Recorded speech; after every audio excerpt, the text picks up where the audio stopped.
We're now heading towards Llandudno to go to the Ormes Head Lighthouse. You're heading for Marine Drive Toll Road.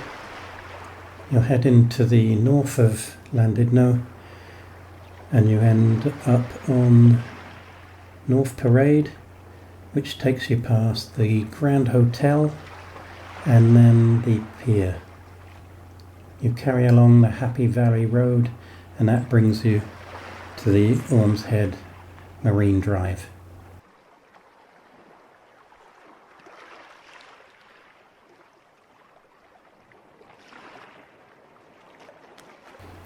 On the way up this toll road, which is walkable, you can see seals over on your right, and eventually you come to this junction here, and this is the one to the summit that you want, the hard left, if you're going to visit the lens first. You can't visit it second because it's a one-way system and you'd have to come all the way back and pay again. So go left here, you're heading up to the car park at the top, and the visitors centre is the first building you see on your right. This is the view from the top. And you're sweeping round now and you should see Anglesey on your right, and there's Puffin Island and Trundy Lighthouse just over there. And this is the car park on your right, and the visitors centre is that one on the right, not the great big thing on your left. And straight inside the door is the lens. The lens has been wired up with a flashing system, but it's not a proper sequence, it's just to show you a lighthouse lens flashing.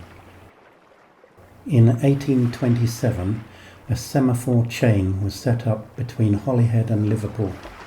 This was the first land-based maritime communication system along the North Wales coast. In clear weather, the semaphore messages were relayed the 76 miles in under 30 seconds. The Great Ormes Head Lighthouse came into use at the end of 1862. It was designed and built by Mr. G.F. Lister.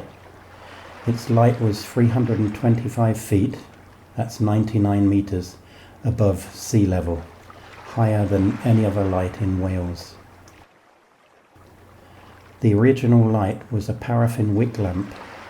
In 1904, the system was modified to use vaporized petroleum mantle burners. These were modified in turn in 1923 to use dissolved acetylene rather than petroleum. The system was electrified in 1965. The first keeper here was Job Jones, and he's buried on the Great Orme. Also buried there is James Lee. He lived at the lighthouse and fell to his death, aged 9, when looking for birds' nests in 1871.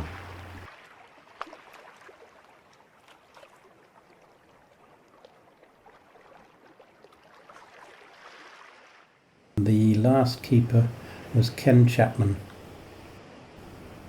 So after visiting the lens, it's then back to that junction, hard left, and carry on up towards the lighthouse. Bearing in mind this is now a private dwelling, which is a B&B.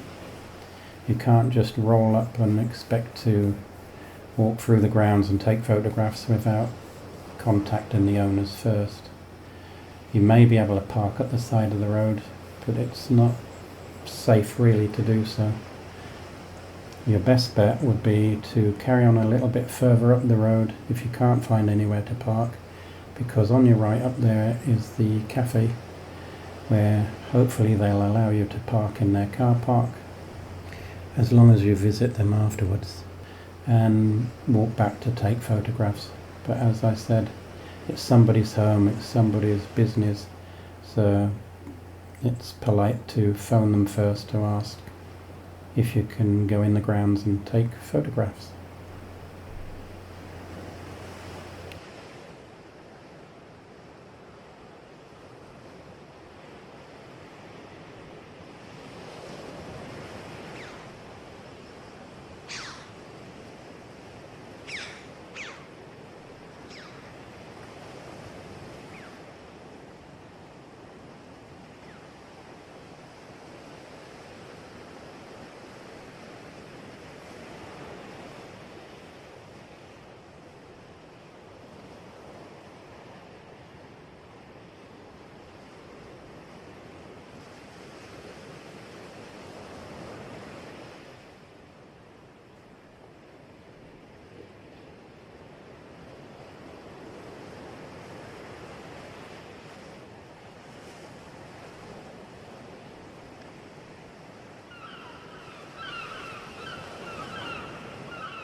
On entering this lighthouse, you go straight into the Keeper's Hall.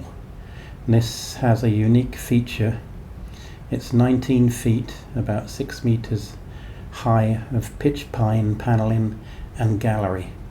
This was built merely to allow the privacy between the two keepers and their families that were stationed at this lighthouse.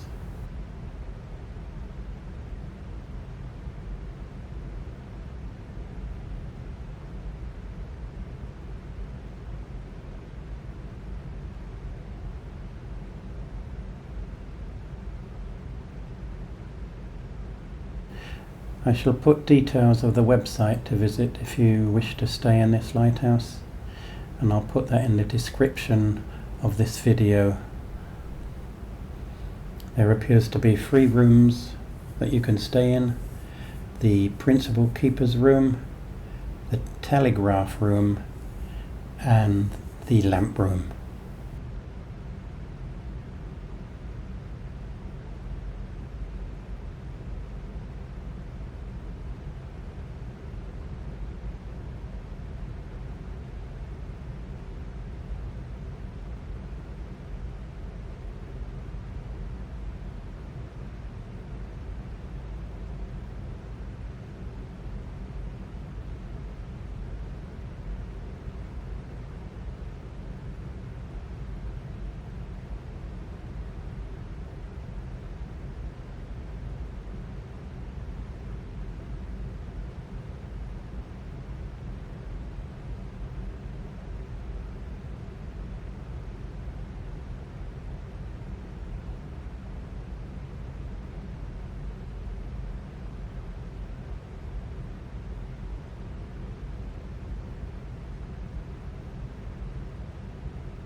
If you're staying here for the B&B, the breakfast is taken in the north-facing Victorian dining room.